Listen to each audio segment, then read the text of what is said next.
శ్రీ రమణాశ్రమము అరుణాచల రమణుని నిలయము 1946 September 1. Shri Ramana భగవానులు చారిత్రాత్మక పుణ్యభూమి అయిన అరుణాచలముపై అడుగిడి 50 సంవత్సరములు పూర్తి అయిన దినము. దేశపు నలుమూలల నుంచి భక్తులు వారి కొరకు వచ్చియున్నారు. ఆయన తమ తీవ్ర ధ్యాన వైరాగ్యములచే అనితర సాధ్యము అమోఘము అయిన సుజ్ఞానమును పావిత్ర్యమును పొందియున్నవారు. వారు తమ మౌన సాన్నిధ్యము చేత శాంతిని క్రాంతిని ప్రసరిస్తూ అసంఖ్యాక భక్తులను సాధకులను ఆకర్షించుచున్నారు. క్లిష్టకాలములో నివసించిన మహనీయమూర్తి వీరు.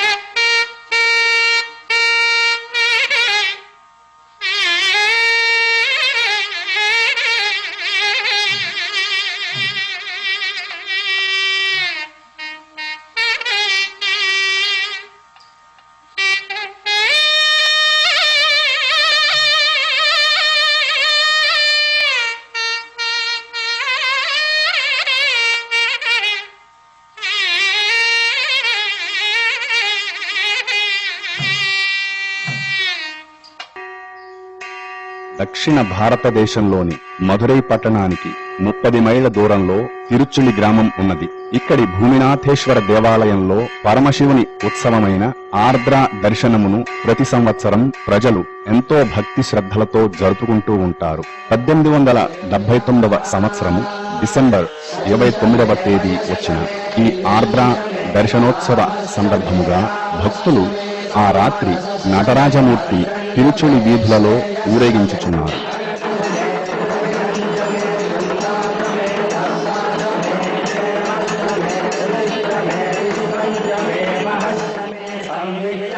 ఊరేగింపు ముగిసి రాత్రి 1 గంటకు స్వామిని ఆలయములోనికి తీసుకొని వెళ్ళుచుండగా ప్రాకారము వెలుపల ఒక ఇంటి నుండి అప్పుడే పుట్టిన ఓ పసిబిడ్డ రోదన వినిపించింది.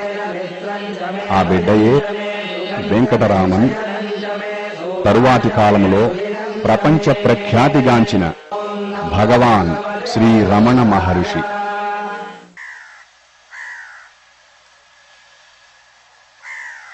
అళగమ్మ సుందరం అయ్యరులకు పుట్టిన 4 సంతానములో వెంకటరామన్ 2వ వాడు. సుందరమయ్యరు స్వయం కృషితో పైకి వచ్చిన ప్లేడరు. తెలివితేటలకు ఆ చుట్టుపక్కల అంతటా ఆయన ప్రఖ్యాతి వహించారు. వారు ఇంటిని కట్టినప్పుడే వారి కుటుంబానికి ఒక భాగము, యాత్రికులకు అతిథులకు ఒక భాగంగా కట్టడం అన్నదే వారి ధర్మ నిరతికి నిదర్శనము.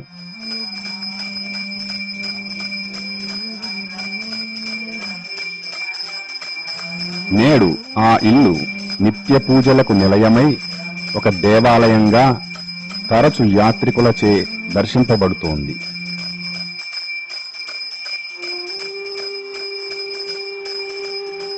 సుందరమయ్యరు పట్ల ప్రజల అభిమాన గౌరవాలు ఎంతటివంటే వారు రాత్రులు ప్రయాణించవలసి వచ్చినా వారి బండిని దొంగలు కూడా బాధించేవారు కారు. వారి సహధర్మచారిణి అళగమ్మాళ్ దయార్ద్ర హృదయ, కష్టించి పనిచేసే ఇల్లాలు, సాంప్రదాయిక కుటుంబిని. ఆమెలో అణగి ఉన్న ఆధ్యాత్మికత ఆమె చరమదశలో పుత్రుని మార్గదర్శకత్వములో ఫలించింది.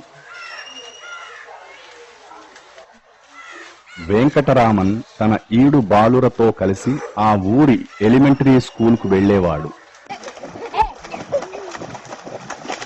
అప్పుడప్పుడు తోటి బాలురతో కలిసి ఊరి చివర గల కౌండిన్య నది గట్టున ఆటలాడేవాడు. తరువాతి కాలంలో ఒకసారి భగవాన్ పాత సంగతులు గుర్తు చేసుకుంటూ ఇలా అన్నారు: మేమంతా కౌండిన్య నదిలో స్నానం చేసి ఓ బిందెతో నీరు తీసుకొని అక్కడే ఉన్న కాళయార్ లింగానికి అభిషేకం చేసి ఆహారాన్ని నివేదన చేసి తరువాత భుజించేవారము.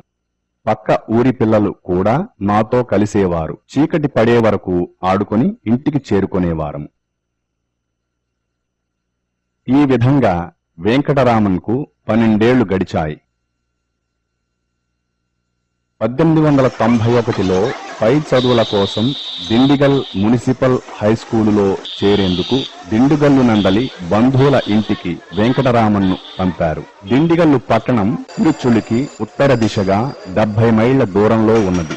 సంవత్సరము కాకముందే తండ్రి సుందరమయ్యరకు తీవ్రమైన జబ్బు చేసిందన్న వార్త విని వెంకటరామన్ వెంటనే దిండిగల్లు వదలి తిరుచులి చేరాడు. కొద్ది రోజులలోనే, అంటే 1892 ఫిబ్రవరి 18వ తేదీన సుందరమయ్యరు పరమపదించారు. యజమానిని కోల్పోయిన వెంకటరామన్ కుటుంబం జీవనాధారము లేకపోవడంతో తలా ఒక చోటుగా బంధువుల ఇళ్లలో చేరారు. వెంకటరామన్ వారి సోదరుడు మదురైలో ఉన్న పినతండ్రి సుబ్బయ్యరు ఇంటికి చేరుకున్నారు. అళగమ్మాళ్ కూతురు చిన్న కొడుకుతో కలిసి దగ్గరలోని మానా మదురైలో ఉన్న చిన్నమరిది ఇంటికి చేరారు.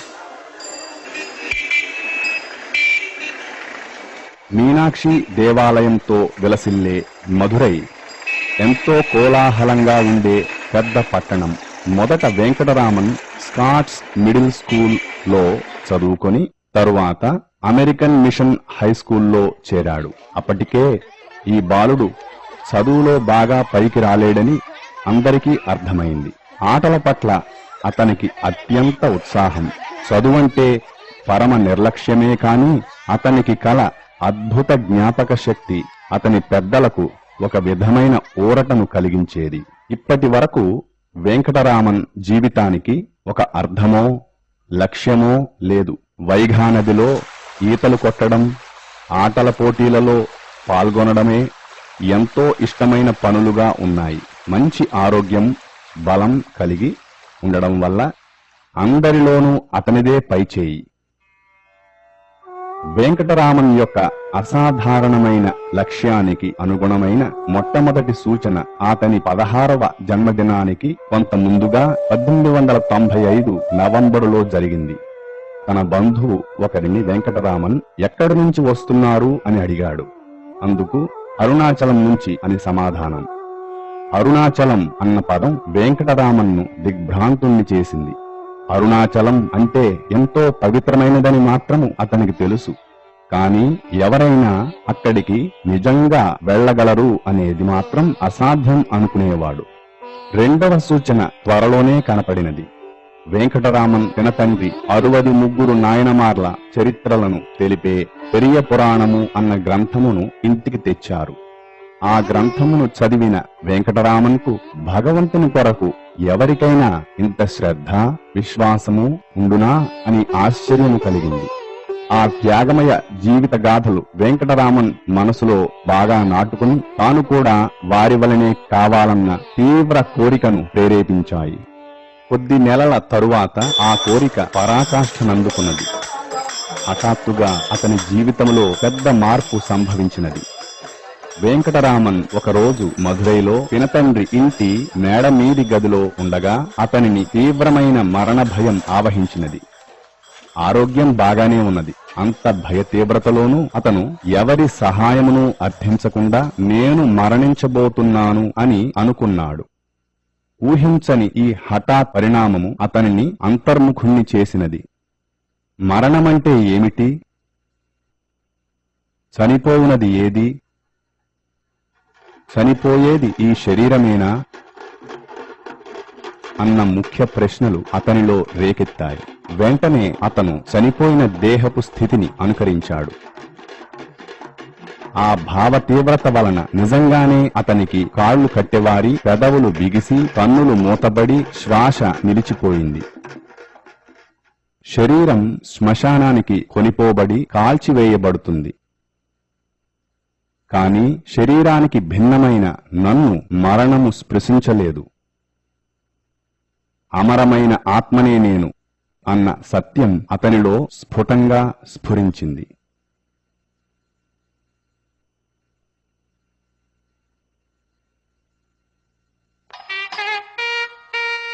ఆ క్షణం నుండి వెంకటరామన్ తన దృష్టిని సర్వాధారము, సకలానికి మూలము అయిన ఆత్మపై నిలిపి ఆ చైతన్యములో అవిచ్ఛిన్నముగా లీనమైపోయాడు. చదువుతున్నా, మాట్లాడుతున్నా, ఇతరములైన ఏ పనులు చేస్తున్నా అతని దృష్టి పరమాత్మయందే కేంద్రీకృతమైంది. కొత్తది, శాశ్వతమైనది అయిన ఈ ఎరుకలో వెంకటరామన్ యొక్క వ్యక్తిగత అహంకారము తన పరిధులను ఛేదించుకుని అనంతాత్మలో ఐక్యమైంది.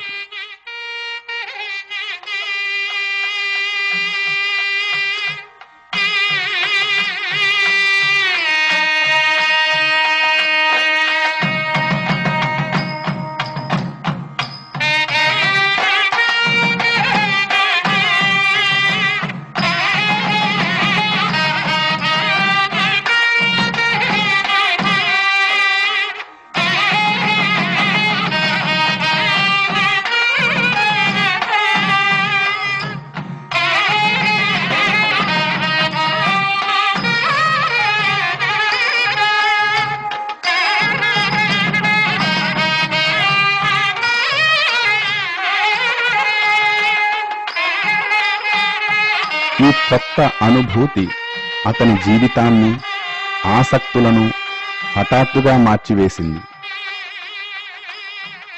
అప్పటికే ఇష్టం లేని చదువు మీదతో పాటు తిండి మీద, ఆటల మీద ఉన్న ఆసక్తి కూడా బొత్తిగా కనపడకుండా పోయింది. అతనిలో ఆవేశించిన ఆత్మజ్ఞానపు వెల్లువే అన్ని ఆసక్తులకు కేంద్రమై నిలిచింది.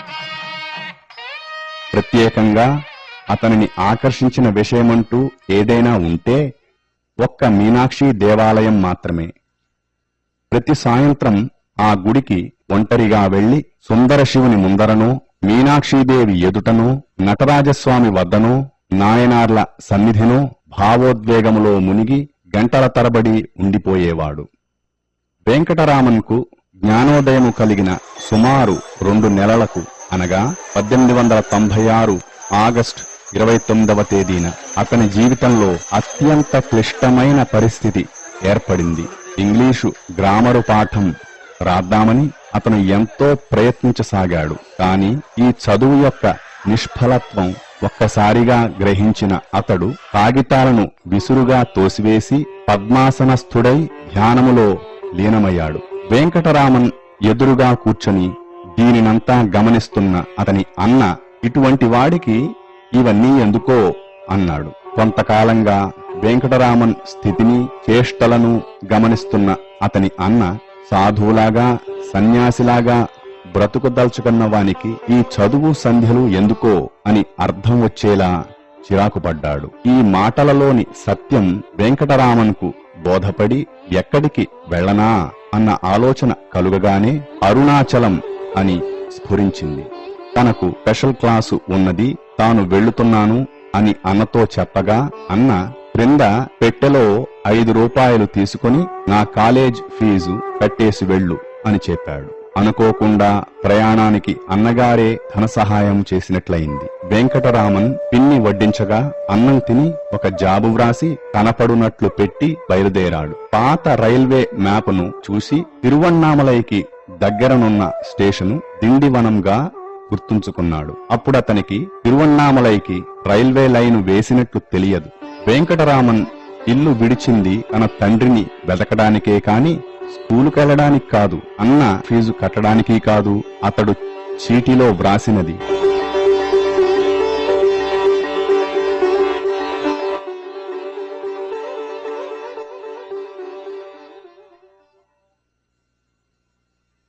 నా తండ్రి ఆజ్ఞ మేరకు ఆయనను అన్వేషించడానికి బయలుదేరుతున్నాను.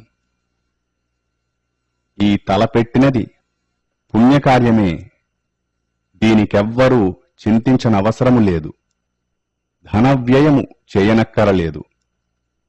నీ కాలేజీ ఫీజు కట్టబడలేదు, దీనిలో 2 రూపాయలున్నవి.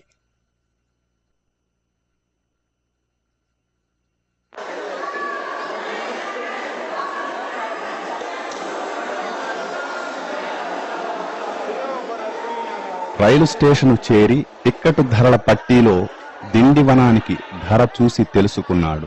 మధ్యాహ్నం బయలుదేరాల్సిన రైలుకు ఇప్పటికే ఆలస్యమైనదని అనుకున్న వెంకటరామన్ దిండివనానికి క్రిందుగా తిరువణ్ణామలై స్టేషను ఉన్నదన్న విషయమునే గమనించలేదు. త్వరగా టిక్కెట్టు కొని ప్లాట్ఫారం మీదకు వెళ్లి రైలు ఇంకా రాలేదని తెలుసుకుని ఊపిరి పీల్చుకున్నాడు. రైల్లో వెంకటరామన్ తోటి ప్రయాణికులతో మాట్లాడకుండా ఆత్మానందంలో మునిగిపోయాడు. కొన్ని ఊర్లు దాటాక ఒక ముస్లిం మౌల్వీ ఎక్కడికి వెడుతున్నావు అని వెంకటరామన్ను పలకరించాడు. అతనితోటి ఆ మాటల సందర్భంలో వెంకటరామన్ విల్లుపురం స్టేషన్లో దిగి రైలు మారి తిరువణ్ణామలై చేరవచ్చును అని గ్రహించాడు.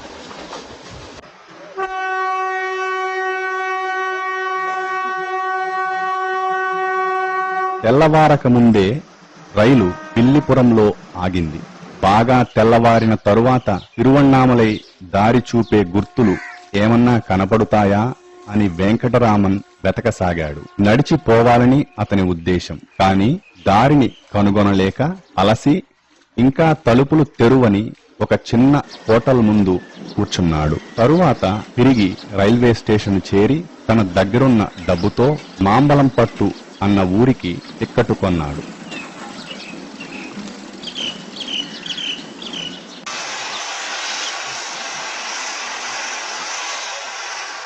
రైలు మధ్యాహ్నానికి మాంబలంపట్టు చేరింది. అక్కడ దిగి రైలు పట్టాల మీదుగా 10 మైళ్లు నడచి సాయంత్రానికి వెంకటరామన్ తిరుక్కోయిలూరు చేరాడు.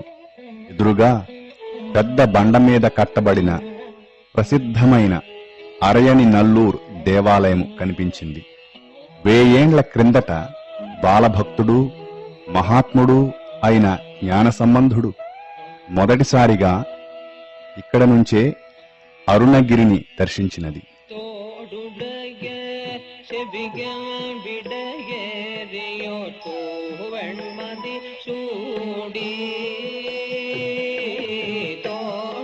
వెంకటరామన్ దేవాలయమును చేరినప్పుడే సాయంత్రపు పూజ కోసం పూజారి దేవాలయమును తెరిచాడు. లోనికి వెళ్లి ఒక మంటపములో కూర్చున్న వెంకటరామన్కు ఒక దివ్య తేజస్సు ఆలయాన్నంతటినీ ఆవరించినట్లు కనపడింది. అది ఎక్కడ నుంచా అని వెదికిన వెంకటరామన్ దానికి ఏ భౌతికాధారము లేదని తెలుసుకుని తిరిగి ధ్యానములో లీనమైనాడు. ఎంతో సేపటికి ఆలయపు వంటవాడు వచ్చి దేవాలయం మూసే వేళ అయినది, ఇక బయటకు వెళ్లవచ్చు అన్నాడు.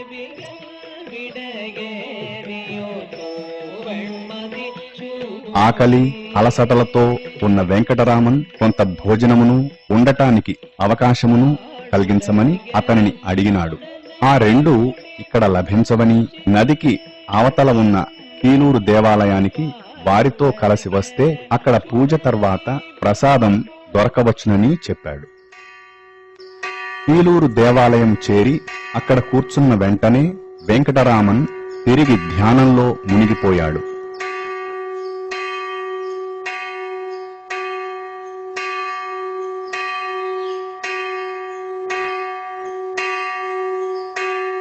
రాత్రి 9 గంటలకు పూజ ముగిసిన తరువాత ప్రసాదాన్ని పంచారు. వెంకటరామన్ కొంత యాచింపగా జాలిపడిన గుడి మేళగాడు అతని రూపురేఖలను భక్తిని మెచ్చుకొని తన వంతు ప్రసాదాన్ని వెంకటరామన్కు ఇచ్చాడు.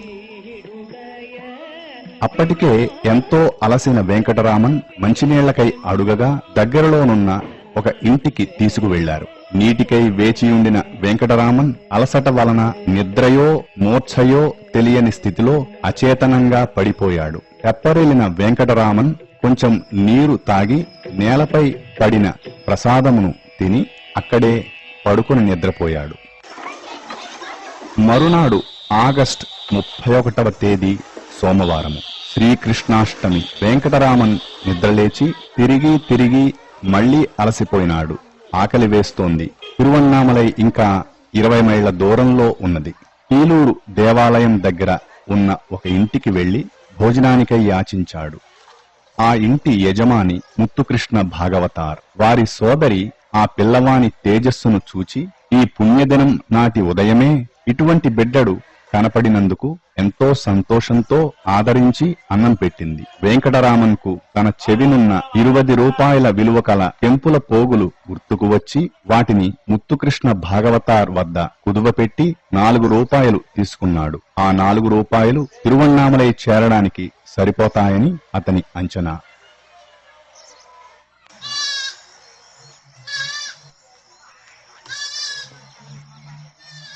స్టేషను చేరిన వెంకటరామన్ తిరువన్నామలై వెళ్లే రైలు తరువాతి రోజు ఉదయమే అని తెలుసుకుని ఆ రాత్రి తిరుక్కోయిలూర్ స్టేషన్లోనే నిద్రపోయాడు.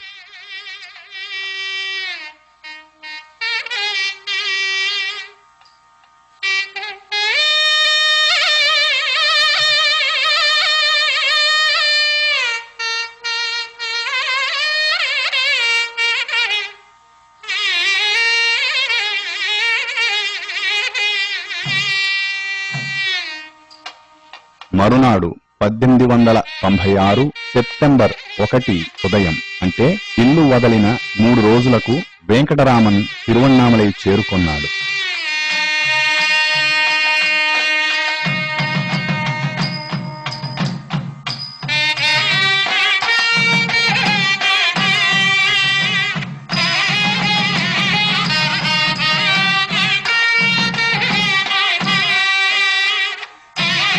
ఆనంద ఉద్వేగాలతో ఒక్క పరుగున అతడు సూటిగా అరుణాచలేశ్వర దేవాలయము చేరుకున్నాడు.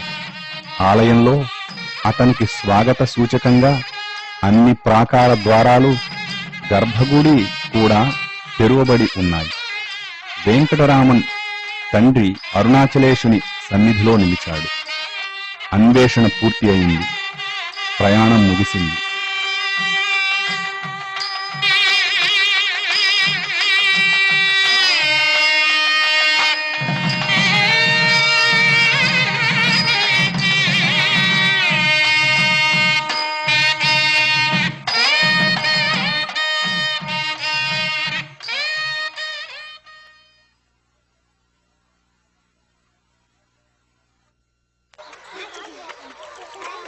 దేవాలయాన్ని వదలి వెంకటరామన్ తిరువన్నామలై పట్టణంలో సంచరిస్తూ అయ్యంకుళం అన్న కోనేరు వద్దకు చేరి చేతనున్న వస్తువులతో సహా చిల్లర 3.5 రూపాయలు కూడా ఆ కోనేరులో విసిరివేశాడు. అతడు ధనాన్ని ముట్టడం అదే ఆఖరుసారి. పట్టుకున్న ధోవతిని చించి ఒక ముక్కను కౌపీనముగా ధరించి మిగిలిన బట్టను ఆ కోనేటిలో విసిరివేశాడు. వైరాగ్య భావనతో ఈ బాలుడు చేస్తున్న పనులను అక్కడే ఉండి గమనిస్తున్న ఒకతను, ఓ మంగళవాణి దగ్గరకు వెళ్లి ఆ జుట్టు కూడా తీయించుకోరాదు అని హాస్యాలాడాడు. అట్లే వెంకటరామన్ తలనీలాలు తీయించుకున్నాడు. దేవాలయం ద్వారం దగ్గరకు తిరిగి చేరుతుండగా ఒక బలమైన వర్షపు జల్లు పడి వెంకటరామన్ని పూర్తిగా తడిపివేసింది. ఈ స్నానం సన్యాసానికి ముందు జరిగే క్రియగా సంభవించినట్లయింది. వెంకటరామన్ దేవాలయమునందున్న 1000 స్తంభాల మండపంలోనికి వెళ్లి కూర్చున్న తత్క్షణం ఆత్మానందంలో మునిగిపోయాడు.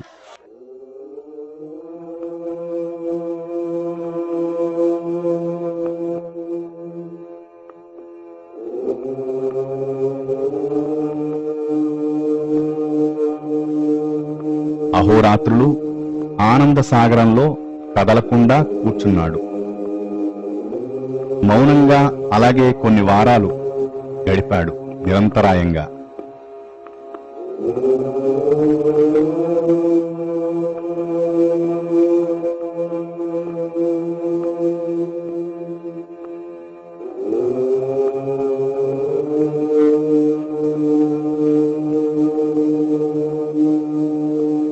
కొన్ని ఏండ్ల క్రిందట శేషాద్రిస్వామి అనే మహాత్ముడు తిరువన్నామలై వచ్చి స్థిరపడ్డారు. అప్పటికే బ్రాహ్మణ స్వామిగా వ్యవహరింపబడుచున్న వెంకటరామన్ యొక్క యోగక్షేమములను వారు చూడసాగారు.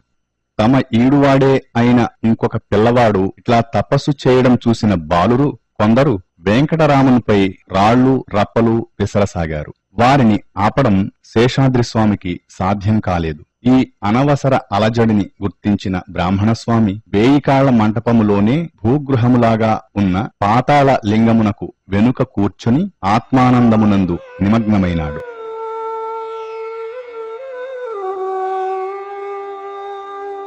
ఆ రోజులలో అక్కడికి మనుషులు ఎప్పుడో గాని వచ్చేవారు కారు. కాని తేళ్లు, జరులు, చీమలు, దోమలు, పురుగులు ఆ తేమకు చీకటికి అక్కడ విపరీతంగా చేరేవి. అవి చేసిన ఘాట్లకు బ్రాహ్మణస్వామి తొడలు పుండ్లుపడి అందుండి చీము నెత్తురు కారసాగింది. వారి జీవితాంతం ఆ పుండ్ల మచ్చలు పోలేదు.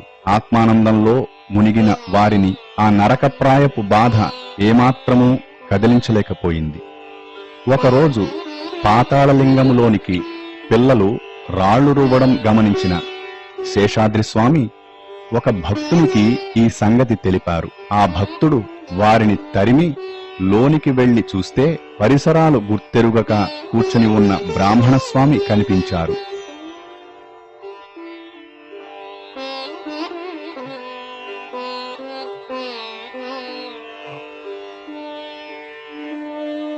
ఆ భక్తుడు ఎంతో బాధపడి స్వామిని మోయించి తీసుకొని వచ్చి ప్రక్కనే ఉన్న సుబ్రహ్మణ్య స్వామి గుడిలో కూర్చోపెట్టించారు. తరువాత ఒక మౌన స్వామి బ్రాహ్మణ స్వామి బాగోగులు చూసుకునేవారు. ఆహారమేదన్నా వచ్చినప్పుడు బ్రాహ్మణ స్వామి లక్ష్య పెట్టకుంటే బలవంతంగా నోట్లో పెట్టి తినిపించేవారు. కొన్ని వారాల పాటు తన కౌపీనమును కూడా బ్రాహ్మణస్వామి పట్టించుకోలేదు. 2 వారాల తరువాత ఆలయ పూదోటలోనికి, ఆ పైన కొన్ని రోజులు వాహనాల మంటపములోనికి, ఆ తరువాత ప్రాకారం పక్కనున్న ఒక చెట్టు క్రిందకు స్థానాన్ని మార్చారు.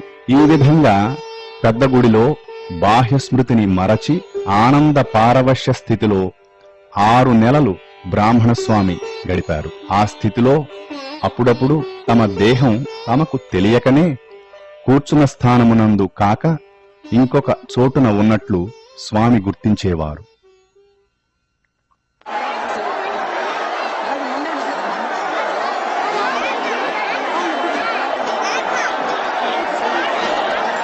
ప్రతి సంవత్సరము నవంబర్, డిసెంబర్ నెలల్లో వచ్చే కార్తీక దీపోత్సవం నాడు వేలాది యాత్రికులు అరుణాచలానికి వస్తుంటారు. మూర్తీభవించిన వైరాగ్యం, భగవదైక్యం కలిగిన బ్రాహ్మణస్వామి వారినందరినీ ఆకర్షించసాగారు.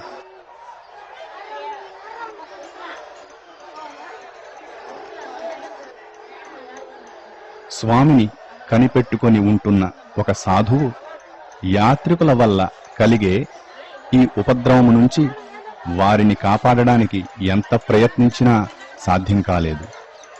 ఈ గొడవ ఎంతకీ తగ్గకపోవడంతో స్వామి దేవాలయాన్ని వదలి ఊరి చివర ఉన్న గురుమూర్తం అనే ఆలయమునకు మారితే బాగుంటుంది అని ఇంకొకరు చేసిన సూచనను స్వామి అంగీకరించారు.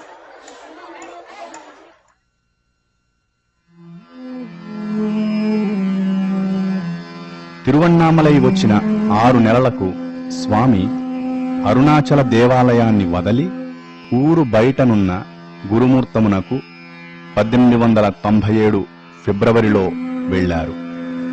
వారి జీవన విధానములో మార్పు ఏమీ లేదు. ఇక్కడ వారి దేహేంద్రియాలు దివ్యత్వములో లీనము చేసి కూర్చునేవారు. వారు రోజుకు ఒకసారే ఒక కప్పు అన్నం మాత్రమే తీసుకుంటూ మౌనముగా ఉండేవారు. ఎంతో మంది వారికి మౌనం వ్రతమేమో అనుకునేవారు. కాని మాటలాడే ఇచ్ఛ లేకపోవడమే స్వామి మౌనానికి కారణం. శరీరాన్ని గురించి వారు పట్టించుకోకపోవడం వలన దుమ్ము పేరుకొని అట్టలు కట్టి జుట్టు జడలు కట్టి ఉండేవి. సరైన పోషకాహారము లేకపోవటం వలన దేహము బలహీనమై దేహావసరాలకు లేవడం కూడా ఎంతో కష్టమయ్యేది. భక్తుడు సాధువు అయిన పళనిస్వామి ఈ గురుమూర్తములోనే స్వామి సేవ చేసుకుంటూ స్వామిని అంటిపెట్టుకుని ఉండడం మొదలుపెట్టారు. వారి జీవితాంతం వరకు స్వామి సేవను వదలలేదు. సందర్శకుల వల్ల కలిగే ఇబ్బందులను కొంతకాలంగా గమనిస్తూ ఉండి గురుమూర్తమునకు పక్కనే ఉన్న మామిడి తోపు యజమాని ఒకరు కంచెవేసిన తన తోటలో స్వామికి వసతి ఏర్పాటు చేసి వారిని అక్కడ నివసించవలసినదిగా ప్రార్థించారు. అప్పటికి సుమారు 1 ఏడాది పాటు నివసించిన స్వామి అందుకు అంగీకరించి 1898 మే నెలలో పళనిస్వామితో పాటు తమ నివాసాన్ని అక్కడికి మార్చారు.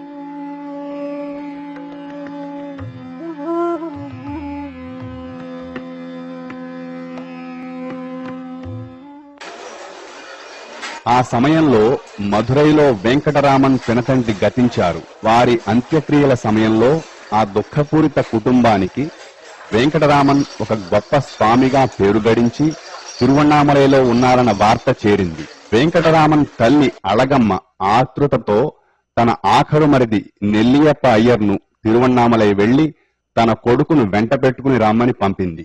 తన స్నేహితునితో పాటు నెల్లియప్ప అయ్యర్ తిరువణ్ణామలై చేరి స్వామిని ఎంతో గొప్ప స్థితిలో ఉండడం చూచి ఆనందాన్ని, అతని శారీరక పరిస్థితిని చూసి పట్టరాని దుఃఖాన్ని పొంది ఊరికి తిరిగి రమ్మని అర్థించారు. నిరాసక్తంగా మౌనంగా ఉన్న స్వామి నుండి ఏ విధమైన జవాబు రాకపోవడంతో నిరాశ చెందిన నెల్లియప్ప అయ్యర్ తిరిగి ఇల్లు చేరారు. ఏ అలజడి లేకుండా మామిడి తోపులో 6 నెలల కాలం గడిచింది. తరువాత స్వామి ఏకాంతముగా మౌనముగా ఉంటూ ఊరిలో భిక్ష తీసుకుని బ్రతకాలని సంకల్పించారు. అక్కడి నుంచి అరుణగిరినాథుని దేవాలయంలోనికి చేరారు. పరిచారకులైన పళనిస్వామి స్వామిని వదిలి ఉండలేక వారితో కలిసి ఉండేవారు. 1 నెల తరువాత అక్కడి నుండి అరుణాచలేశ్వరుని దేవాలయంలో మరి1 నెల గడిపి అరుణగిరి తూర్పు చర్యపై పవలకుండు మీద గల దేవాలయంలో స్థిరపడి యథాప్రకారం ఆత్మధ్యానంలో లీనమయ్యారు. కొంతకాలం తర్వాత 1898 చివర అళగమ్మ కొడుకును కలిసినది ఇక్కడే.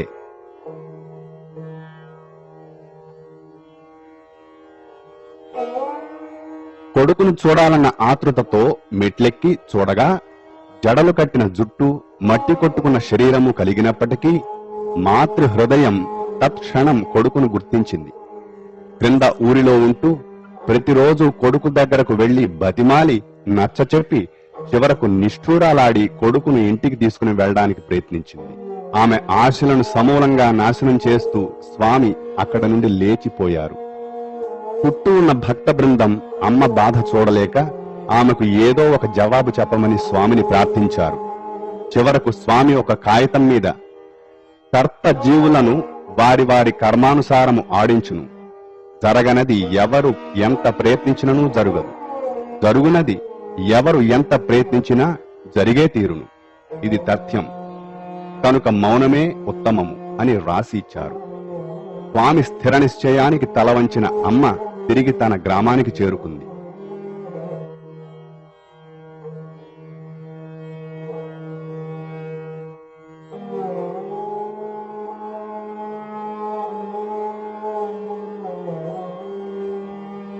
తల్లి వెళ్లిన కొంతకాలానికి స్వామి కొండ మీద ఉన్న కొన్ని గుహలలో తమ నివాసమును మార్చుతూ ఉన్నారు.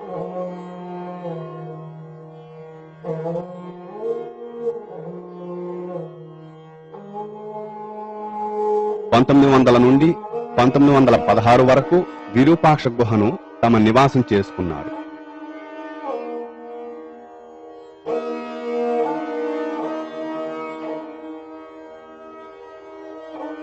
తరువాత 1922 వరకు స్కందాశ్రమంలో గడిపారు.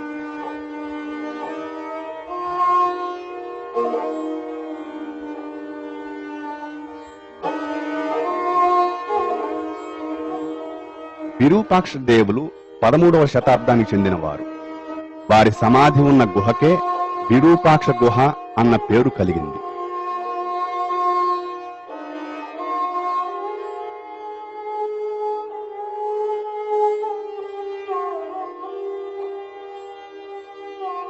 ఎండకాలమునందు ఆ గుహ పక్కనున్న సెలయేరు ఎండిపోయి గుహలో వేడి భరింపరానిదిగా ఉండడం వల్ల స్వామివారు శిష్యులు కలిసి దగ్గరలోనే ఉండి నిరంతరము నీరు కలిగి చల్లగా ఉన్న మామిడి గుహకు వెళ్లేవారు.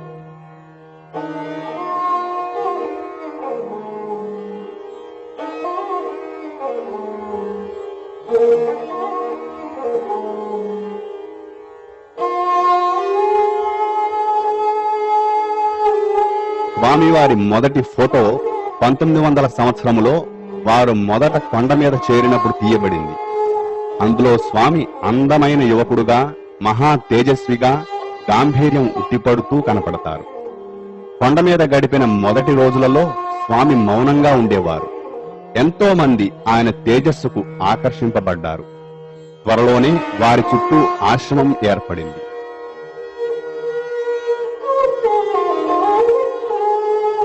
ఎప్పుడైనా భక్తుల ప్రశ్నలకు వివరాలు, భక్తులకు ఉపదేశములు స్వామి కాగితంపై వ్రాసి ఇస్తూ ఉండేవారు.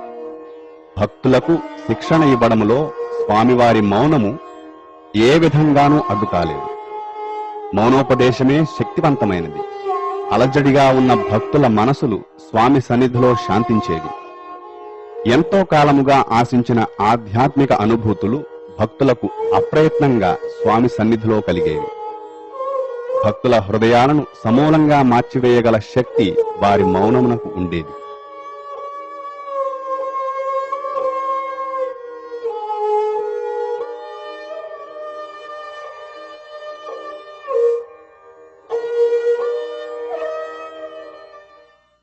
స్వామివారిని దర్శించిన మొదటి విదేశీయుడు పోలీస్ ఆఫీసరు ఎఫ్.హెచ్. హంఫ్రీస్. ఆయన ఇంగ్లండ్లో ఉన్న తన స్నేహితులకు ఇలా ఉత్తరం రాశారు.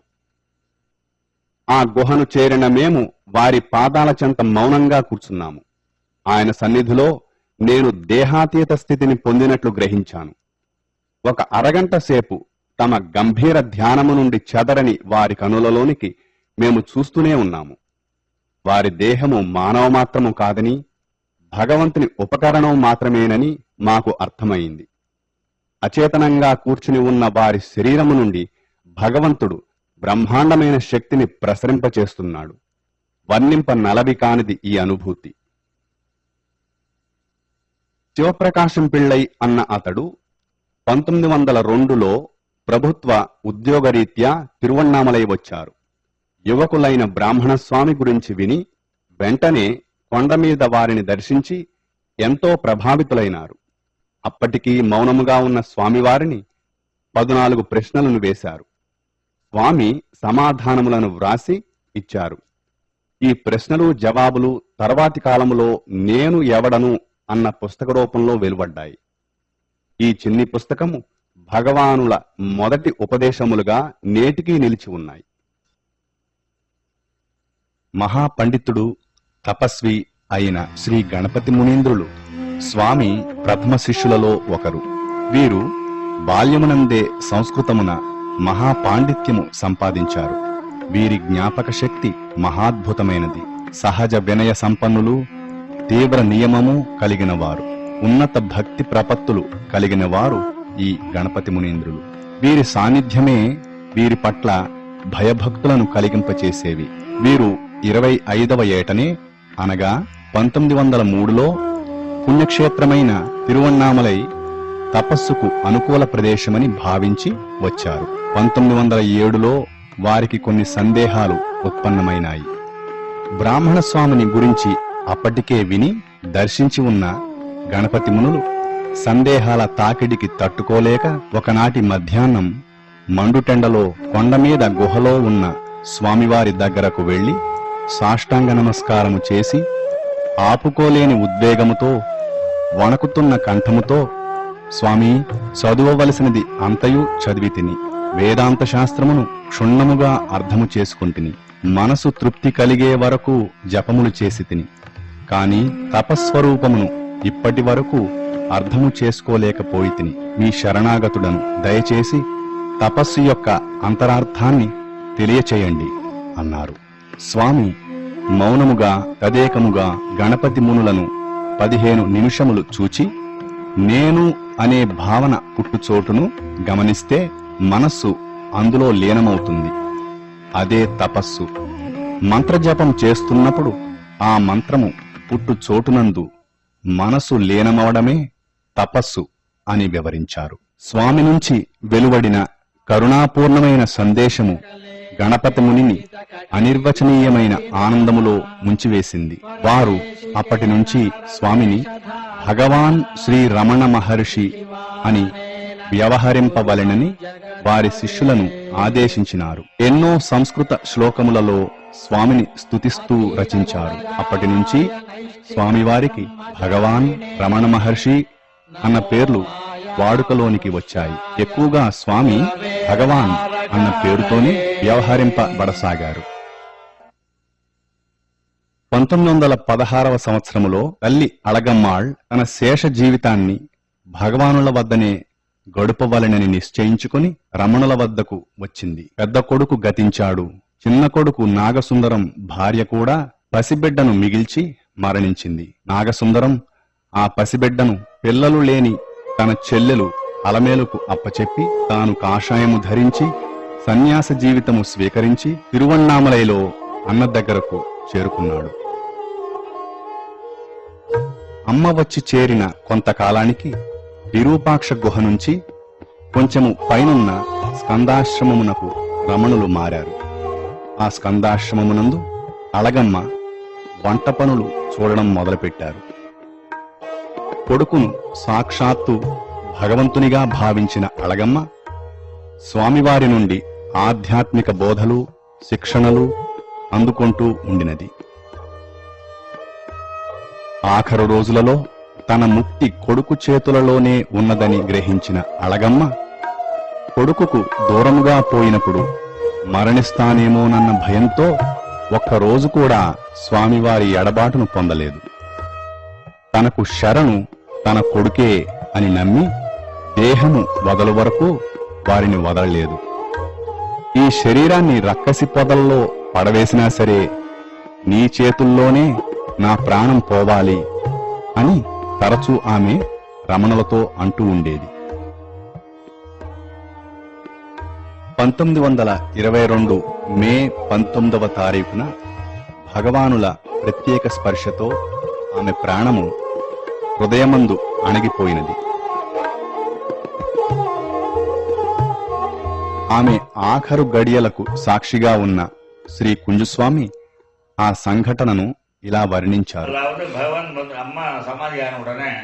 సాయంత్రం 5 గంటల తరువాత తల్లికి ఇదే ఆఖరు రోజని మాకు అనిపించింది. భగవాన్ ఆమె పక్కన కూర్చుని ఆమె హృదయంపై ఒక చేతిని తలపై మరొక చేతిని ఉంచారు. ఎవరైనా చనిపోతే ఆ ఇంటివారు అక్కడ భోజనం చేయకపోవడం ఆచారం. కాబట్టి భగవాన్ మమ్మల్నందరినీ వెళ్లి భోజనం చేసి రమ్మన్నారు. కొందరు చేసి వచ్చారు. కొందరు అలా వదలి వెళ్లడం ఇష్టం లేక వెళ్లలేదు. భగవాన్ అలాగే తల్లిపై చేతులు ఉంచి కూర్చుని ఉన్నారు. అళగమ్మ ముఖము మీద అనేక రకాల ఆనంద విషాద ఛాయలు కనిపించి మాయమవుతున్నవి. భగవాన్ అమ్మ ఇక్కడ లేదు, ఎన్నో లోకాలలో ఎన్నెన్నో జన్మలెత్తుతూ వాటి ఫలితాలను అనుభవిస్తూ ఉన్నది అన్నారు. వారి భావాన్ని గ్రహించిన గణపతి ముని సుందరేశయ్యరు వేదమంత్రాలు చదవడం ప్రారంభించారు. శరణాగతి రామస్వామి అయ్యర్ ఒక పంజాబీ భక్తుడు రామనామ జపమును ఆరంభించారు. మేమందరం అక్షరమణమాల పారాయణం చేయసాగాము. ఇవన్నీ జరుగుతూ ఉండగా అమ్మ పరమపదించారు. భగవాన్ తమ చేతులను ఇంకా ఆమెపై ఉంచారేమా అన్న అనుమానము మాకందరికీ కలిగింది. భగవాన్ ఇలా వివరించారు. పళనిస్వామి మరణించే ముందు కూడా నేనిట్లే కూర్చుని ఉన్నాను. ఆత్మ హృదయంలో అణిగిందనుకుని చేతులు తీసివేశాను. వెంటనే అతని కండ్లు తెరవబడి ప్రాణం కండ్ల ద్వారా పోయింది. అందుకే నేనిప్పుడు అమ్మ ప్రాణం పోయినదన్న తరువాత కూడా ఇలాగే నా చేతులు ఉంచుతున్నాను. భగవాన్ ఎంతో సేపటికి లేస్తూ భోజనాలు చేద్దాం అన్నారు. అందరము మైలమాటే మరచి అమ్మ శరీరం చుట్టూ చేరాము. రమణగీతలో స్త్రీ మోక్షార్హత గురించిన ప్రశ్నకు మోక్షమన్నది ఒక వ్యక్తి భౌతిక శరీరంపై ఆధారపడలేదు అని భగవాన్ జవాబు. అళగమ్మ ముక్తిని చెందినందుకు మా అందరికీ ఎంతో ఆనందం కలిగింది. ఆమె దేహము సమాధి చేయబడినంత వరకు కాంతులీనుతూనే ఉన్నది. అమ్మ దేహం గిరికి దక్షిణమున కొండ కిందకు చేర్చబడినది. ఒక జ్ఞాని దేహానికి మరణానంతరం చేయవలసిన క్రియలన్నిటినీ చేసి అక్కడే సమాధి చేశారు. దానిపై ఓ చిన్న పర్ణశాల కట్టబడింది. స్కందాశ్రమం నుంచి రమణులు వచ్చి వెళుతూ ఉండేవారు. ఆమె చిన్న కొడుకు నాగసుందరం అక్కడే నివాసం ఏర్పరచుకున్నారు. కొన్నాళ్లకు మహర్షి కూడా అక్కడే స్థిరపడినారు. స్కందాశ్రమంలోని భక్తులు ఆయన వద్దకే చేరారు. భగవాన్ చుట్టూ ఆశ్రమం ఏర్పడినది. అదే నేటి శ్రీరమణాశ్రమం. మొదట అమ్మ సమాధిపై చిన్న పర్ణశాల ఉండి దేశ విదేశాల నుండి భక్తులు అధిక సంఖ్యలో రావడం వల్ల తల్లి సమాధి చుట్టూ భవనాలు వెలిశాయి. 40 అడుగుల పొడవు, 15 అడుగుల వెడల్పుతో ఓ హాలును భగవాన్ నివాసార్థమై కట్టారు. స్వామి ఏ విధమైన భోగములను అంగీకరించకపోయినా వారు పడుకునేందుకు ఒక బల్ల అమర్చబడినది. స్వామికి అదే 24 గంటలు నివాస స్థానమైంది.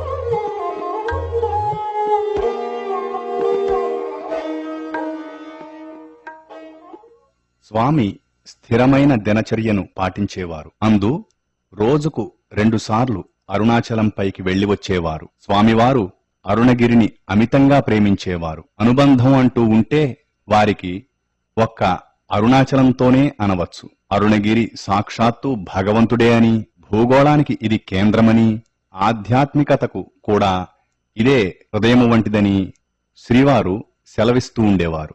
ఆ కొండచర్యల విహారము ఆయనకు ఎంతో ఆనందాన్ని, ఆహ్లాదాన్ని కలిగిస్తుండేది.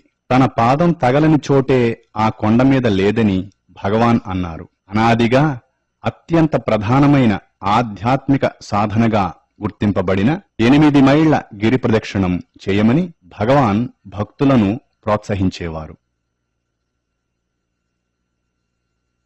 తమ చుట్టూ జరిగే విషయాల పట్ల వారు ఎప్పుడూ నిర్లిప్తంగా, సాక్షిమాత్రంగా ఉన్నా అన్ని విషయాలను గమనిస్తూ ఉండేవారు. కాని కొన్ని నిర్దిష్టమైన పనుల పట్ల వారు ఎంతో పట్టుదల కలిగి ఉండేవారు. అందు మొదటిది యాత్రికులకు తాను ఎప్పుడూ అందుబాటులో ఉండాలని ఆయన పట్టుబట్టేవారు.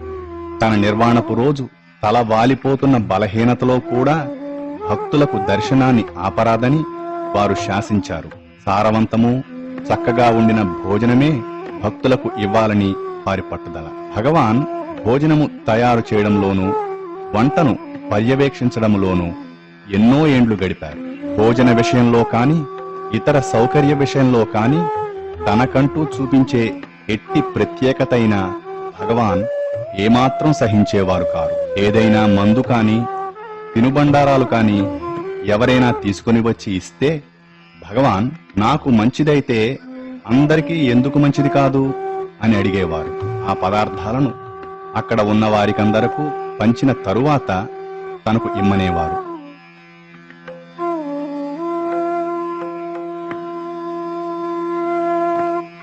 ఆయన సన్నిధిలో జాతి, కుల, మత వివక్షత, రాజు, పేద, సన్యాసి, గృహస్థులకు భేదము ఉండేది కాదు.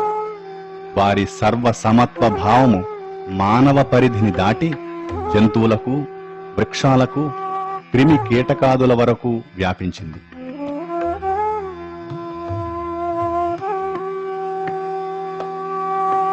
భగవాన్కు జంతువుల పట్ల గల సుహృద్భావము క్రీస్తు శిష్యుడు అసీసీకి చెందిన ఫ్రాన్సిస్తో పోల్చదగింది. కుక్కలు, కాకులు, కోతులు, దోమలు, పాములు, తేళ్లు, నెమళ్లు, ఉడతలు, గోవులు వంటి సకల జంతువులు భగవాన్ దగ్గరకు నిర్భయంగా చేరేవి. వారి మౌన భాష ఆయనకు అర్థమయ్యేది. ఆయన మాటలు వాటికి అర్థమవడమే కాక వారి ఆజ్ఞను పాలించేవి. కోతుల మధ్య వివాదాలను స్వామి పరిష్కరించేవారు.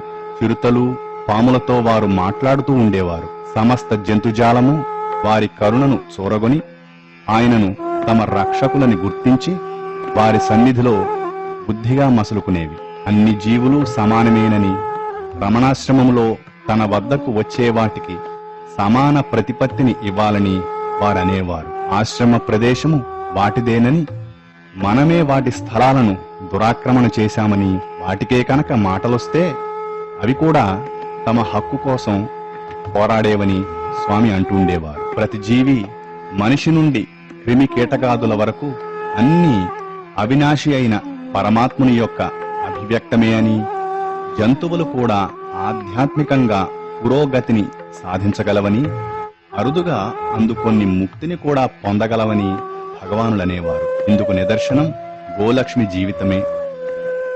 గోలక్ష్మి భగవానుల పట్ల విచిత్రమైన భక్తిని ప్రదర్శించేది. ఆమె పట్ల భగవాన్ ఎంతో ఆప్యాయత, ఆదరణ చూపేవారు. ఆశ్రమంలో 20 సంవత్సరాల పాటు ఆమె జీవించింది.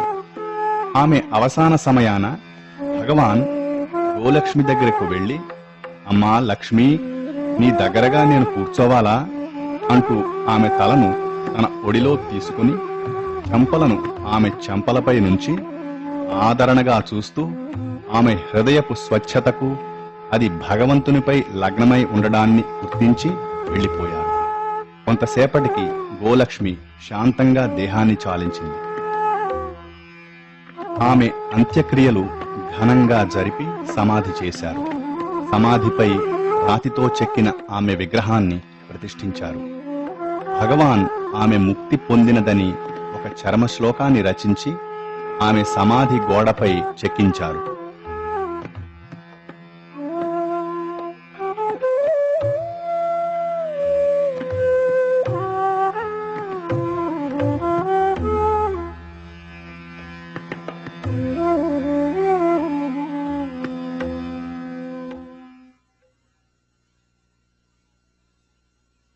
భగవాన్ ఎప్పుడూ ఎంతో శుచిగా, శుభ్రముగా ఉండేవారు.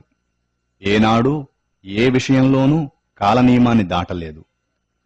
వారు ఏ పదార్థమూ వృధా కానిచ్చేవారు కారు. ఒక బియ్యపు గింజ నేల మీద వృథాగా కనబడినా దానిని తీసి యథాస్థానంలో ఉంచేవారు. భగవాన్ ఏ పని చేసినా ఎంతో శ్రద్ధతో, ఎవ్వరూ చేయలేనంత త్వరగా, చక్కగా ముగించేవారు. పూర్ణ శుద్ధ పరబ్రహ్మలో లీనమై ఉండుటము, చెదరని శాంతి, తృప్తి వారి స్వంతమవడము వల్ల ప్రజల సన్మానములు, గౌరవాదరములు వారిని ఏమాత్రమూ కదిలించేవి కావు. ఆయన వ్యక్తిత్వం ఎప్పుడూ పరిపూర్ణమే. వారి వ్యక్తిత్వము యొక్క ప్రత్యేకత ఏమంటే అది దైవీకమైనది. ఆ దివ్యత్వమే ప్రపంచపు నలుమూలల నుంచి వేల కొద్దీ ప్రజలను వారి సన్నిధికి ఆకర్షించసాగింది. వారి మౌనం, దివ్య సన్నిధి శక్తివంతమై ఎందరో జీవుల ఆర్తిని పోగొట్టి ఆత్మజ్ఞానమనే ఆధ్యాత్మిక సాఫల్యాన్ని అందుకునేటట్లు చేసింది.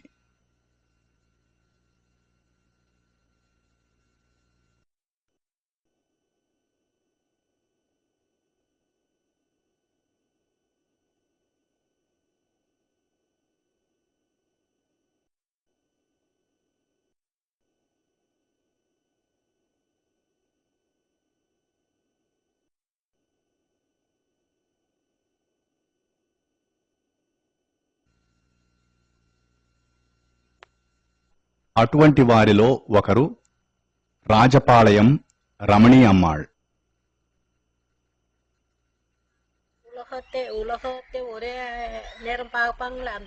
భగవాన్ చూపు నిజంగా అద్భుతం.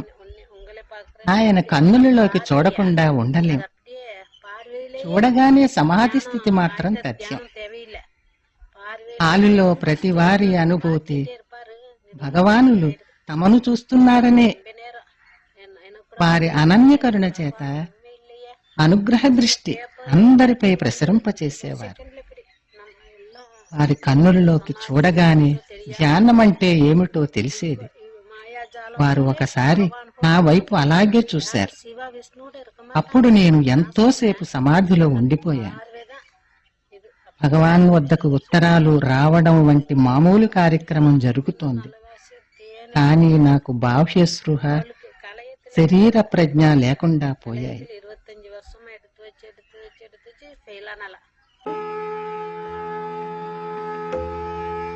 ఆర్తితో వచ్చిన సాధకులపై భగవాన్ అనుగ్రహం పూర్తిగా ఉండేది. అది ఆయా సాధకులు మాత్రమే గ్రహించేవారు. ఎన్నో దివ్య దృశ్యాలు కలుగవచ్చు, నాదాలు వినబడవచ్చు, దూరదృష్టి, దూర శ్రవణాదులు అనుభవంలోకి రావచ్చు, అదృశ్యత, శూన్యతలో వస్తువును పుట్టించడం మొదలైనవి సాధించనవచ్చు. కాని మనసు పరమాత్మ స్థానమైన హృదయంలో లయమైతే కాని పరమసత్యం యొక్క జ్ఞానము ఉద్భవించి పూర్ణులు కాలేరని భగవానుల బోధ, ఉపదేశం. ఏ రకమైన ఆధ్యాత్మిక అనుభవములు కలిగినా కలుగకపోయినా భగవానుల ప్రభావము మనశ్శరీరములను అధిగమింపచేసి ఆత్మ యొక్క పూర్ణ బోధను హృదయమునందు అనుభవింపచేస్తుందని రమణ భక్తులు, శ్రద్ధాన్వితులు, కడుంగడు వృద్ధులు అయిన ప్రొఫెసర్ కృష్ణమూర్తి అయ్యర్ అంటారు. వీరు 1934లో భగవాన్ సమక్షంలో తనకు కలిగిన అనుభవాన్ని ఈ విధంగా వర్ణిస్తున్నారు. చుట్టూ జరుగుతున్నదేమీ నాకు తెలియదు. ఒక లెన్సు అంటే కటకం మీద కాంతి ప్రసరించినప్పుడు ఆ వెలుగంతా ఒకే కిరణంగా ఒక బిందువు వద్ద కేంద్రీకరింపబడుతుందన్న సంగతి అందరికీ తెలిసిందే. ఆత్మ హృదయంలోనికి ఆకర్షింపబడింది. అరుణాచలేశ్వరిని స్థానమైన హృదయ కవాటము తెరుచుకున్నది. కుండలిని శక్తి హృదయంలోనికి లాగికొనబడింది. నేను శాస్త్రాన్ని ఎప్పుడూ చదవలేదు. ఈ సంగతులు అంతకుముందు నాకు తెలియవు. ఇవన్నీ నా అనుభవాలు. ఒక అమృతపు వెల్లువ పొంగి నా ప్రతి రోమకూపాన్ని ముంచెత్తింది. ఆ వెల్లువ దేహాన్ని పూర్తిగా ముంచి వరదయై పొంగి విశ్వమంతా నిండింది. చిత్రమేమిటంటే నా ఎరుక నా శరీరంలో లేదు. విశ్వమంతా అమృతమయమే. నేనేమో అమృతం అంటున్నాను కాని మీరు దానిని ఈథర్ అనవచ్చు. అది అతి సూక్ష్మమై ప్రతి బిందువు వద్ద ఎరుకతో కలిసి ఉన్నది. ఆ అమృత జలధిలో చరాచరములన్నీ మంచు పింజల వలె తేలుతున్నాయి. శరీరము అమృతతుల్యమైన విషయమే. ఆ విశ్వంలో ప్రతి బిందువు ఎరుకతో నిండిపోయింది.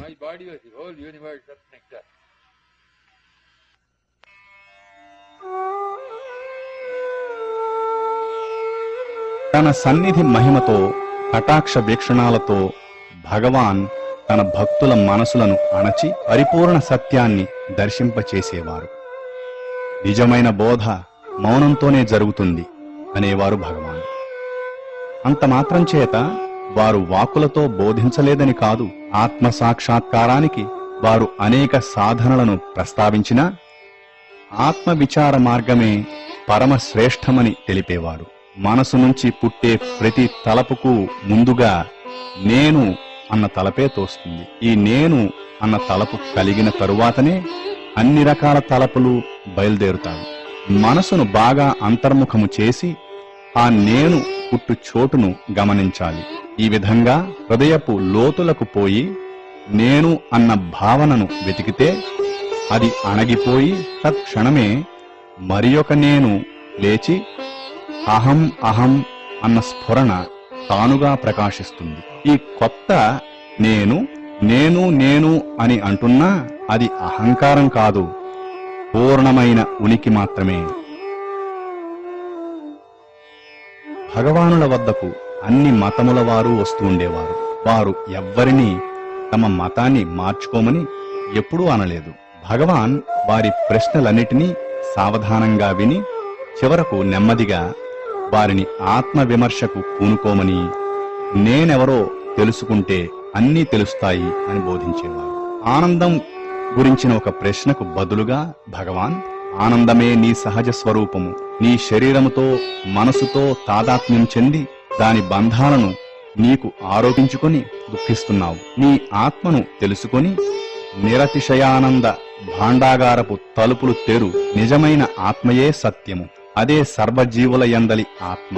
నీవు చూచే ప్రపంచమంతటి యొక్క ఆత్మ ఏకైక శాశ్వత సర్వోత్తమ సత్య ఆత్మ. అది అహంకారము లేక దేహాత్మ భావమునకు భిన్నమైనది.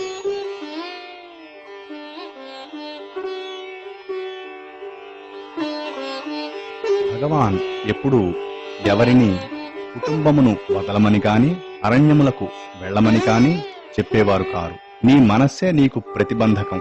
గృహంలో ఉన్నా అడవిలో ఉన్నా దీనిని జయించి తీరవలసిందే కదా.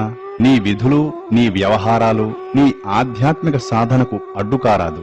కర్మలను త్యజించడం అంటే కర్మలయందు సంగమును ఆసక్తిని కర్మఫల అపేక్షను వదలమని అర్థము. కర్తృత్వ భావత్యాగమే నిజమైన త్యాగము. భగవానుల బోధలను ఆచరించడానికి పూజాది కర్మలు ఏవీ అవసరము లేదు. ఆ బోధ సర్వమతముల పుట్టుక లయలకు ఏది మూలమో దానికి చేరుస్తుంది. స్త్రీలు కాని పురుషులు గాని ఏ విధమైన వర్ణాశ్రమ వివక్షతలు లేక ఎట్టి పరిస్థితులలో ఉన్నా భగవాన్ బోధలను అభ్యసించవచ్చును.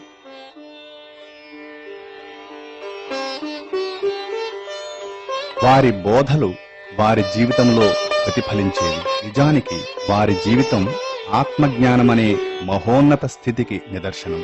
వారు పూర్ణ ఎరుకతో జీవిస్తున్నా వారి శరీరం ప్రకృతి నియమాలను అనుసరించే ఉండేది. కాలక్రమంలో జరాభారంతో కుంగి దేహం కీళ్లవాతానికి లోనైంది. 1949 మొదట్లో వీరి ఎడమ మోచేతికి పైన చిన్న కురుపు లేచింది. దానిని శస్త్రచికిత్స చేసి తీసివేశారు. అది మళ్లీ పొడచూపగా చూసిన డాక్టర్ దానిని క్యాన్సర్ అంటే రాచపుండుగా నిర్ధారించారు. క్రమంగా అది మళ్లీ పొడచూపగా చేతి కండనే తినడం ఆరంభించి రక్తాన్ని విషమయం చేసి ఆ పరమ విశుద్ధ జ్ఞాని శారీరక జీవితానికి పూర్తిగా తెరవేసింది. భగవాన్ జీవిత చరమదశలో 1 సంవత్సరం పాటు వారు విపరీతమైన బాధకు గురి అయ్యారు. కాని వారెప్పుడూ దానిని గురించి ఫిర్యాదు చేయలేదు. వారెప్పుడూ దేహాతీత స్థితిలోనే ఉండేవారు. వారి పరిస్థితి క్షీణించడం చూసిన భక్తులు తమ ఆవేదనను వెలిపుచ్చేవారు. భగవాన్ గతించనున్నారన్న ఆవేదనను భక్తులు వ్యక్తం చేసేవారు. అతి తేలికగా వారి భావనను కొట్టివేస్తూ భగవాన్ వారు చూచే ఈ అనారోగ్యపూరిత దేహానికి మాత్రమే తాను పరిమితం కానని సూచించేవారు. తన దేహానికి అంత ప్రాముఖ్యత ఆపాదించవద్దు అనేవారు. 1950 ఏప్రిల్ 13వ తేదీ ఒక వైద్యుడు ఒక ప్రత్యేకమైన మందును స్వీకరించవలసిందిగా భగవానును ప్రార్థిస్తే, అవసరం లేదు, అంతా 2 రోజుల్లో సర్దుకుంటుంది అన్నారు. మరునాడు భగవాన్ ఉన్న గది ముందుగా వేలాది భక్తులు వరుసగా వారి దర్శనం చేసుకున్నారు. చూచేవారికి వారి దేహం రోగగ్రస్తమై కృషించి ఎముకలు బయటపడి చర్మము నల్లబడి దయనీయ స్థితిలో కనబడ్డది. ఆ రోజు ప్రతివారికి ఏదో ఒక వేళలో భగవాన్ యొక్క సూటి అయిన తేజోవంతమైన కృపావీక్షణం లభ్యమైంది. ఎన్నోసార్లు భగవాన్ వీరంతా నేను చనిపోతున్నాను అని అంటున్నారు, నేనెక్కడికి పోగలను, ఇక్కడే ఉన్నాను అని అంటుండేవారు. వారి శరీరంతో పాటే వారి మార్గదర్శకత్వము కృప అంతరించుట జరగదని పదే పదే తెలియపరిచేవారు. 1950 ఏప్రిల్ 14 రాత్రి భగవాన్ నిర్యాణానికి కొద్ది నిమిషాల ముందు కొందరు భక్తులు అరుణాచల శివ పాడడం మొదలుపెట్టారు. భగవాన్ చిరు దరహాసం చేశారు. తను కోలకల నుండి ఆనందాశ్రువులు జాలువారాయి. మరణ వేదనో ఇతర మరణ సూచనమో ఏదీ లేదు. శ్వాస విశ్వాసాలకు మధ్య ప్రాణము అణగిపోయింది. అప్పుడు రాత్రి 8 గంటల 47 అదే సమయంలో ఒక కాంతిపుంజం అద్భుత కాంతులను వెదజల్లుతూ అక్కడి నుండి ఈశాన్యపు దిక్కున అరుణాచల శిఖరానికి వెనుకగా ప్రయాణించి అక్కడే లీనమైంది. ఆ కాంతిపుంజమును మద్రాసు లాంటి దూర ప్రదేశముల నుంచి కూడా గమనించిన ఎందరో భక్తులు దాని అర్థాన్ని గ్రహించారు. అది 1950 ఏప్రిల్ 14 రాత్రి 8:47 సమయం. మరునాటి ఉదయం వారి దేహాన్ని అత్యంత వైభవోపేతంగా సమాధి చేశారు.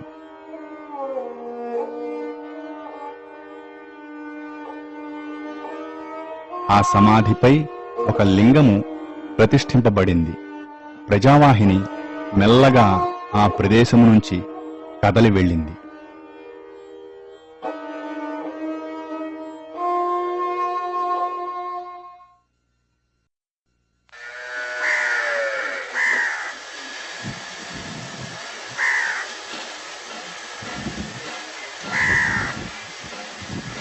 ఆ ప్రబల ఆఘాతము వలన ఏర్పడిన దుఃఖము మెల్లమెల్లగా ఉపశమింపగా భక్తులు మరలా రమణాశ్రమమునకు రాసాగారు.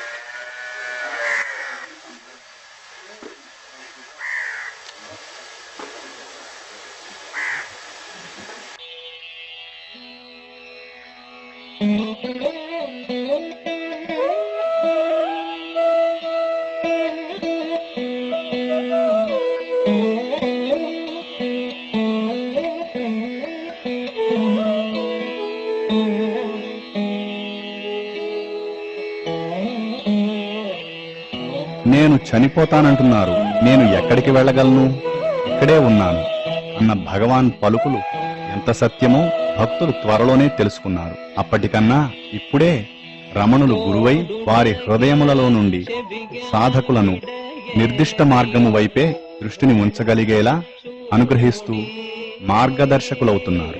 ఎక్కడ ఉన్నప్పటికీ భక్తులు భగవానుల అనుగ్రహాన్ని, ఆదరణను, ఆలంబనమును అంతరంగములందే పొందుతున్నామని గ్రహించారు. అప్పటికంటే ఇప్పుడే భక్తులందరూ వారి అంతరంగ సన్నిధిని ప్రబలంగా అనుభవిస్తున్నారు.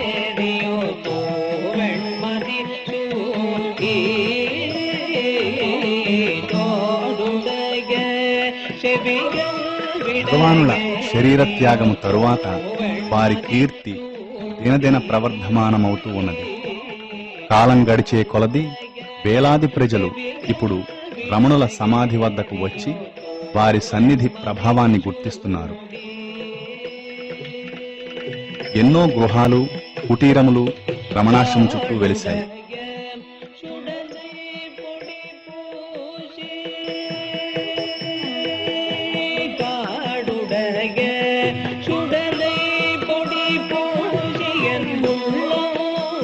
రమణుల తల్లి సమాధి మీద కట్టిన దేవాలయం ఒక ఆధ్యాత్మిక శక్తికి కేంద్రమై విలసిల్లుతూ ఉన్నది. ఆశ్రమంలో మహర్షి జీవించి ఉండగా జరుగుతూ ఉన్న దినచర్యలలో ఇప్పటికీ ఏ మార్పు లేదు. ప్రపంచపు నలుమూలల నుండి వచ్చే భక్తుల సంఖ్య ఎక్కువ కావడంతో ఆశ్రమం పెద్దదై తగిన సౌకర్యములను అందించగలుగుతున్నది. రమణులు వారి జీవితమును జీవించుచునే తమ శక్తిని ప్రసరింపచేయుచునే ప్రజలకు జీవితము అర్థవంతమైనదని, లక్ష్యపూరితమైనదని బోధించారు. చెడనిది, నిత్య సత్యము, అనిర్వచనీయమైన సౌందర్యము, పరమశాంతి, అనంత ఆనందము ప్రతి జీవి హృదయంలోనూ నిక్షిప్తమై ఉన్నదని భగవానులు తమ బోధల ద్వారా తెలియచేశారు. అదే సర్వాంతరాత్మ.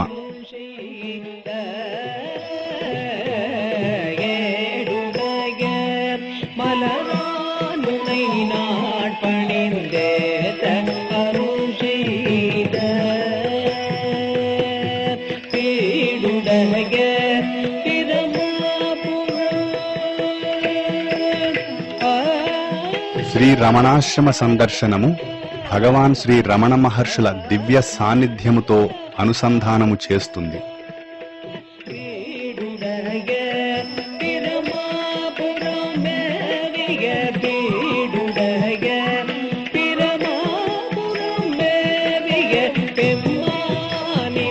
ఆ సాన్నిధ్యము సర్వవ్యాపకము.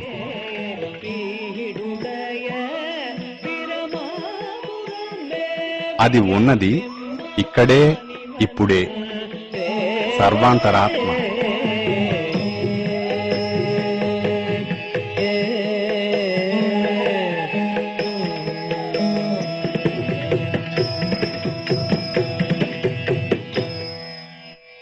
ఆనందం నీ నిజ స్వభావము. నీ నిజ స్వరూపాన్ని తెలుసుకొని స్వచ్ఛమైన ఆనందాన్ని పొందుము.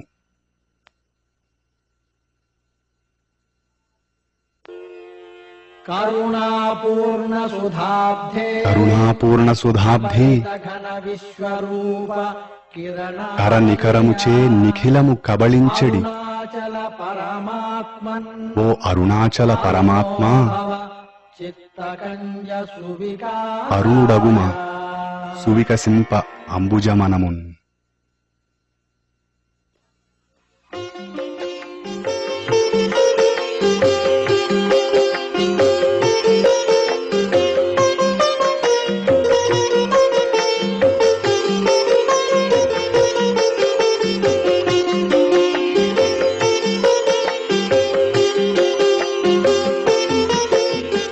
కర్తురాజ్ఞయా ప్రాప్యతే ఫలం కర్మ కిం పరం కర్మ తజ్జడం కృతిమహో దధౌ పతన కారణం ఫలమశాశ్వతం గతి నిరోధకం ఈశ్వరార్పితం నేచ్ఛయా కృతం చిత్తశోధకం ముక్తి సాధకం కాయవాన్మనః కార్యముత్తమం పూజనం జపశ్చింతనం క్రమాత్.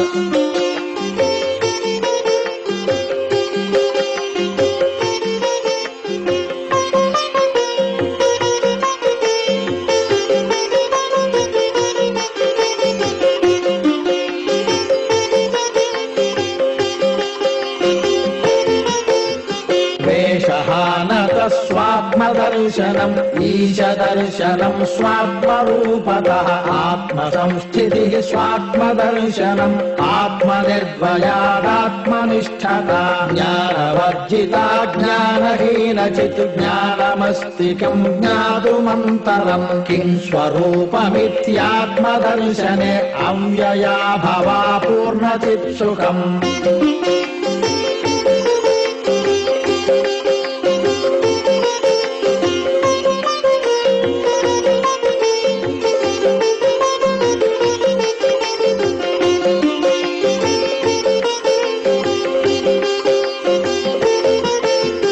బంధముక్త్యతీతం పరం సుఖం విందతీహ జీవస్తు దైవికః అహమపేతకం నిజ విభానకం మహదిదం తపోరమణ వాగియం.